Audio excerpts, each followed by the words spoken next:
Hi, everybody. We are BigRedSat from Nebraska, and we would like to thank everyone here for joining us. We're extremely lucky to have the experience of launching this CubeSat, and we really appreciate everyone helping us. So, with that, we're going to get started with the overview. So, the three main points of this overview are our mission, our design, and our management. Mission basically covers what we expect to happen, what we really think will happen. Design shows how we're going to accomplish those missions, and management shows how we're going to design our time to get the missions and the design all put together.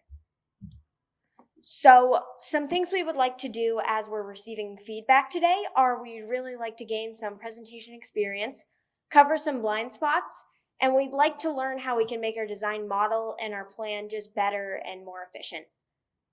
So with that, I would like to pass this on to Elsa.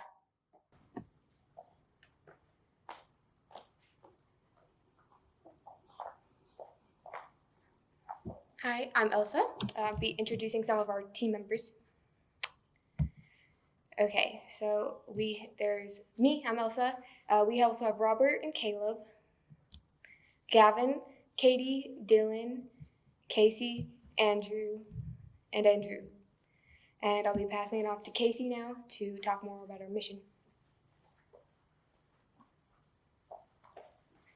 Yes, thank you, Elsa. What our mission is, for our mission statement, the Big Red Satellite team is to create a technological demonstration of the life and effortcy, especially on the dark side of the orbit of perovskite solar cells in orbit by directly comparing perovskites to silicon solar cells. What our personal mission is mostly to learn to be leaders in a professional workspace, to respect each other and our team players, to be the first NASA team launch in Nebraska. What our objectives are for the CubeSat is to transmit payload data and also to communicate between Florida and North Carolina CubeSats. What our payload is to test multiple aspects of perovskite solar cells. Now I'll be handing it off to Katie again.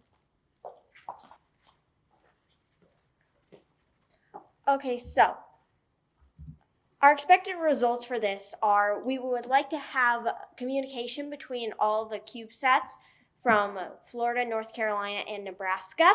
We would also like to increase the solar cells efficiency by 28% using the perovskites. Hopefully, we'll be able to achieve 450 or more days of solar power generation, and we hope we'll be able to not only do all that, but we'll also be able to have ground communication. So the TLR rating is, so 1 is basically meaning least developed and 9 is most developed. So 1 is low, 9 is very high. So the current rating of perovskite cells is a 5. And we hope after this flight we'll be able to make it to 6. This is a huge jump from 5 to 6 because having a simulated environment to actually having it in a relevant environment is a pretty big deal. So we should be able to do it. And with that, I will pass this off to Gavin. Thank you, Katie. So first we will need to find a way to launch our CubeSat into the air and what rocket we're going to use. We want our CubeSat to be able to operate in a level of 400 to 500 kilometers above Earth. We want to see if we can deploy our solar cells correctly, or else we'll have to find a different way to do it. And then we want to be able to transmit all our data back down to Earth. We need enough force to launch our CubeSat into the air. Then once we're in orbit, we want to make sure that stuff like atmospheric drag, thermal radiation, tidal effects, and temperatures can't harm our CubeSat. We also want to make sure we can successfully burn up our CubeSat in re-entry so we don't cause too much space junk. Luckily, CubeSats are a really good way to test stuff relatively cheaply in space, used to discover new stuff about science and expand humanity beyond space, also used to teach people about what it's like to be an engineer and stuff like that. Luckily, the CubeSats provide a great opportunity to accomplish this. Anyway, I'd like to pass this on to my teammate Dylan. Hello, I will be talking about mechanical subsystem design. So there are two different types of mechanical subsystem designs. There are primary and secondary. Primary is sort of like things that you have to do no matter what, and secondary is the stuff that are based off of what you choose to do. Our primary subsystem designs will consist of it cannot exceed 1.33 kilograms. You must use aluminum 7075 for the rails, and we will have separation springs at 2 of the 4 corners on the appropriate face. There are some pictures as seen of what that would look like. For secondary mechanical subsystems, we will be using things like heating and cooling. We can remove heat with heat collection, heat transportation, and heat rejection. And we can gain or keep heat using provision and storage. Heat collection will remove like dissipated heat that you don't want. Heat transportation will move the heat into a device, and heat rejection rejects the heat with like a heat sink. Some further research we must do includes encapsulation, and the most effective way is to encapsulate the perovskite, folding, and how we will unfold and refold the solar panels, and how the panels will react to extreme radiation and temperatures, and the readiness for the market in space, and how they will be viable and efficient and effective power sources. Now I will pass it on to my teammate, Elsa. Okay, so for our actual experiment, we're talking about a half perovskite, half silicon cell solar array. We want to compare how the silicon cells work compared to the perovskites. It may be possible to track this on with our CubeSat. Perovskites will be encapsulated for enhanced lifespan because they're very thin and easily breakable. We have 2 options to deploy our perovskites. We can have the deployable option.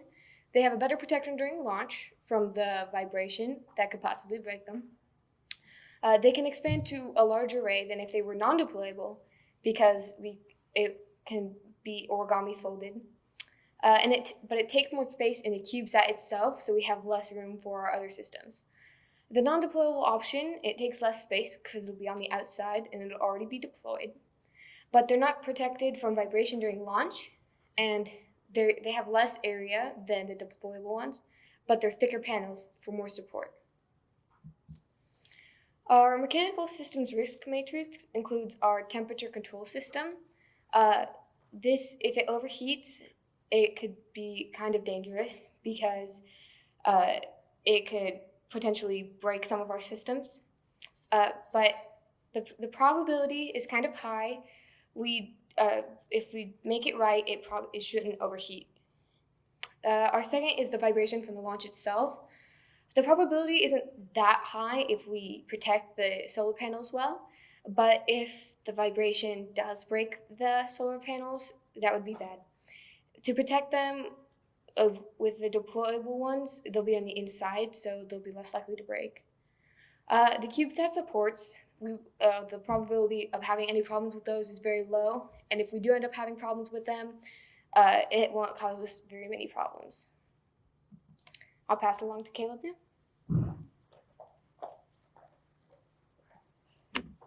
So I'll be talking a little bit about the electrical subsystem design.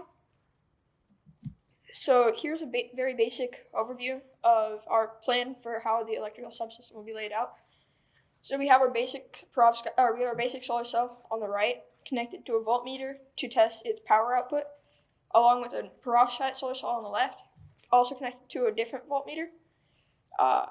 We don't know exactly how it would work if we had them connected to 1 voltmeter, so we figured it's best to connect them to 2 different ones. We also have a battery giving power to most of our electrical subsystem. All of that is connected to our onboard computer, which will process the data and send it to our radio, who will then transmit it back to the Earth and eventually to the other CubeSats. We have a temperature sensor to figure out when we need to measure or regulate the temperature, and a GPS system to figure out where we are in relation to the Earth orbit and the other CubeSats.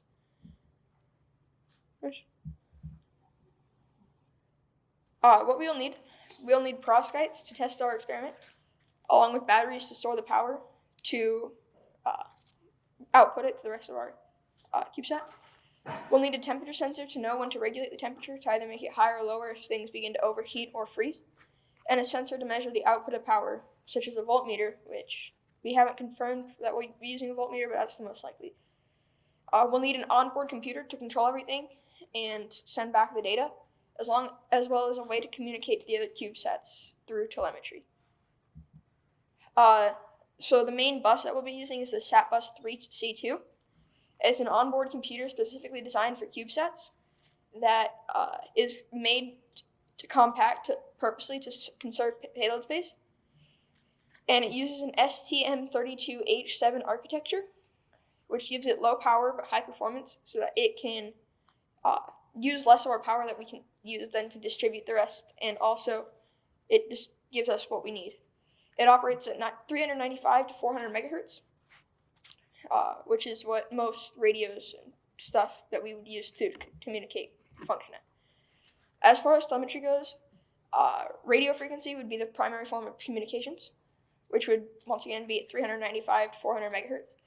And the goal of communication between the 3 CubeSats would be to measure orbital decay, the altitude and position relative to each other in the Earth. Communications with the ground would also be part of this.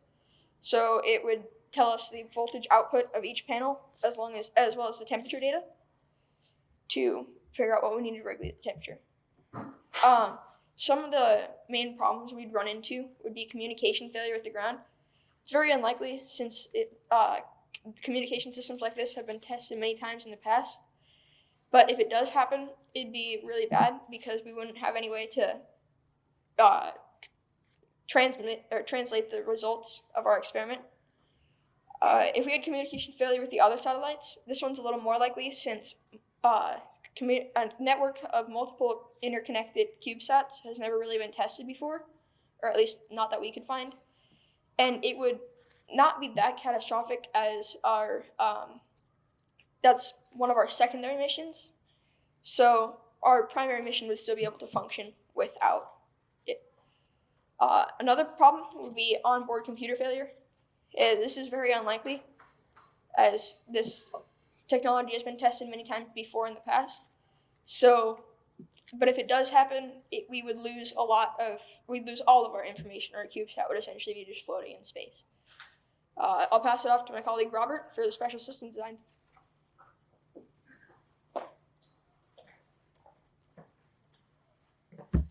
I'm going to talk about the special system designs for the CubeSat.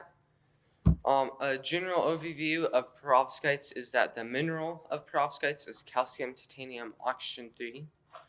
And the crystalline structure of perovskites is ABX3. As seen in the chart below, what you do is you combine something from column A with something from column B and X3, and then you have what is in the structure of perovskites.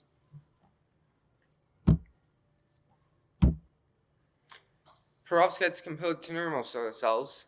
The perovskites have a 6% increased efficiency compared to the regular silicon solar cells. Perovskites can also absorb blue and purple photons, which plain silicon cells cannot. Perovskites also require less than 15% of the material required to make regular silicon solar cells, making them cheaper and better for the environment. Perovskites can also be as thin as wallpaper. allowing them to be put in places where regular solar cells can't go. As seen in the chart, perovskites have had a very sudden and quick rise in energy, showing their potential for the future.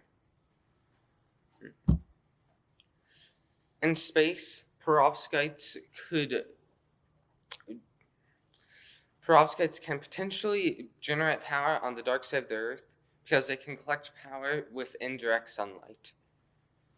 They have the ability to be printed onto equipment, and in space they'll be being tested in a relevant environment. On Earth, the perovskites would be useful to put on the sides of buildings to get power, and theoretically they can collect power during the night and on rainy or cloudy days.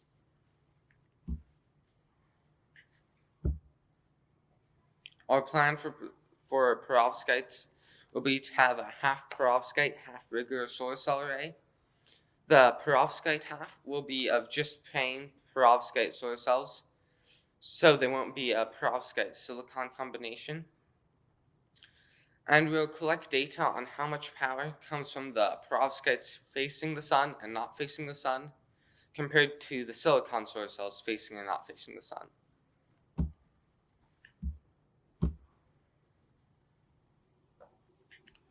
On our risk matrix, the high consequence but low probability is that the perovskite solar cells will break and fall off, or it would be limiting the amount of information we collect and reduce power generation.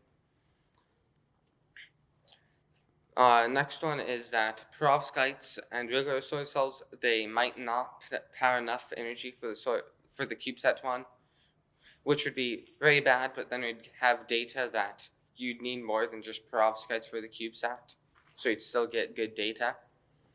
For 3, perovskites could start to decay sooner than 400 days. It won't be the biggest deal if they do, but hopefully they won't start to decay until after 400 days. And another risk would be having them just completely stop working, which hopefully will not happen, but it's always possible. Now, Andrew is going to come talk about manufacturing.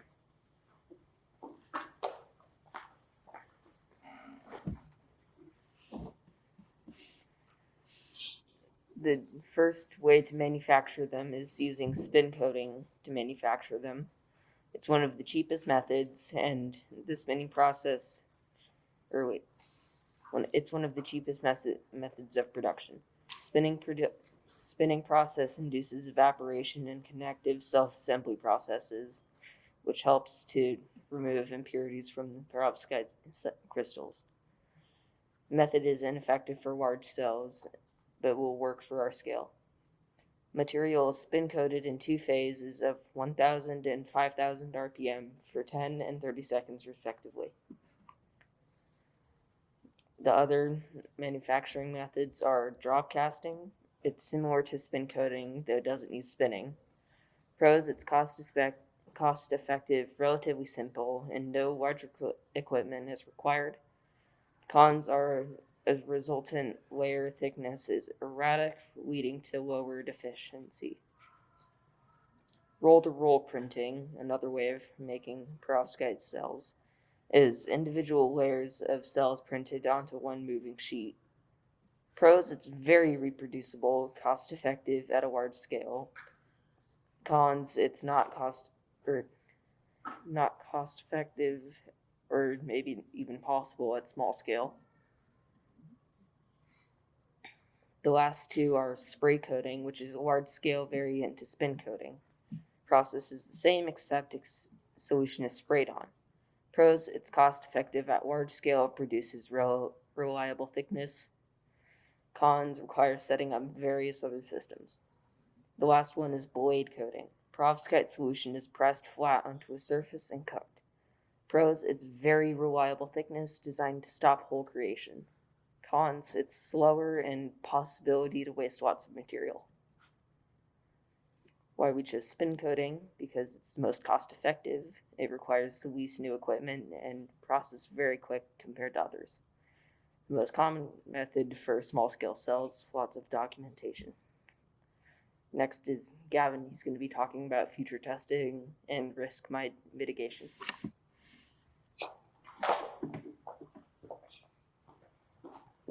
Thank you, Andrew.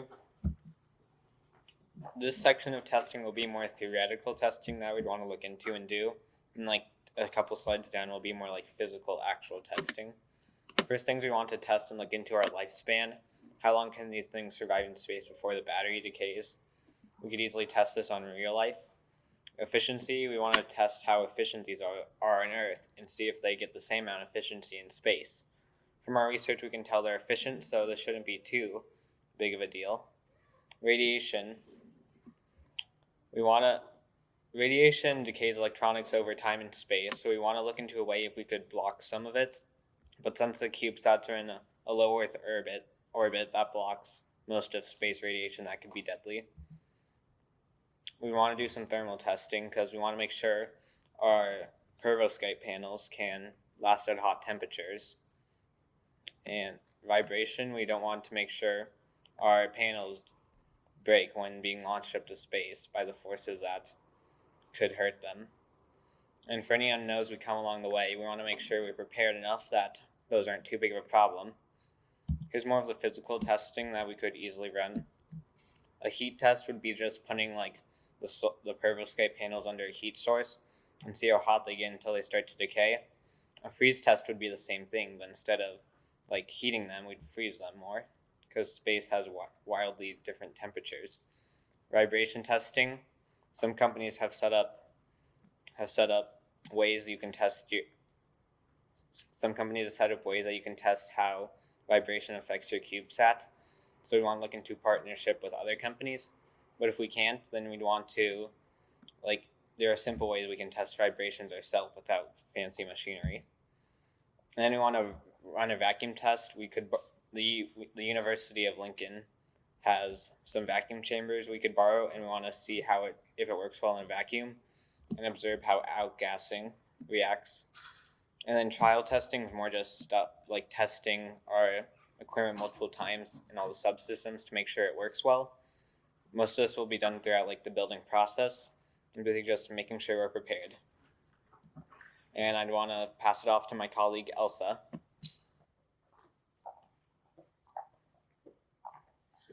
Okay, this is our management. So for our support system, we get support through our Wolfpack team, which includes the Florida team and the North Carolina team. So together we can all make up the Wolfpack. We have support system through professional mentors like our friends at UNL and all of our other mentors. We have our university students and the AXP club. They help us a lot. We have Ensign Bickford Aerospace and Defense. They help our team with the professional side of things. And we have other company connections all over aerospace. So our schedule for our general CubeSat is the project conception was in the beginning of September when our team was created. Our PDR is today. The CSLI proposal is due December 16th. And the design phase is October through February. Our component testing will be in March and potentially could last all through May. Our modifications will be done in May. Our engineering model will work on from May to November 2021. Our second design modifications will be done in November. Our engineering model stress testing will be from December to February. Our flight model will be in February to March 2022. Our flight model stress testing will be in March to April 2022. And the launch will be in May 2022 or possibly after. Okay. I'm going to pass it off to our friend on Zoom, Tegan. So to start off, generally with the budget, or at least the budget calculations that we have done, it covers the engineering model, the flight model, the communication system, and some extra services. As far as our actual payload in and of itself and the voltmeter, it should not cost more than $500 with that specifically alone. With that being said, can someone go to the next slide, please? Because I can't do it. Yeah. There we go. the engineering model would cost us around $15,500. All of my calculations did get estimated up just in case there's a little bit of price change over time. You can kind of see what would consist of that engineering model in the second column. Then we have the flight model, which would cost around $45,000, and it has almost all of the same components as the engineering model, except it includes 3 fixed one-use solar arrays instead of just the one used in the engineering model. Our communication system would cost us around $10,000, and that includes the GPS, the RF telemetry, and everything listed in that section of the second column. And as far as extra services, customer support and shipping should not cost us any more than $8,000, bringing our total to $78,000, which means that our total cost of our CubeSat should not cost more than $85,000. And can we go to the next slide again, please? Thank you. Our funds for sourcing was a funding committee, outreach to boards of business, NASA Nebraska funding, and the AXP mentors.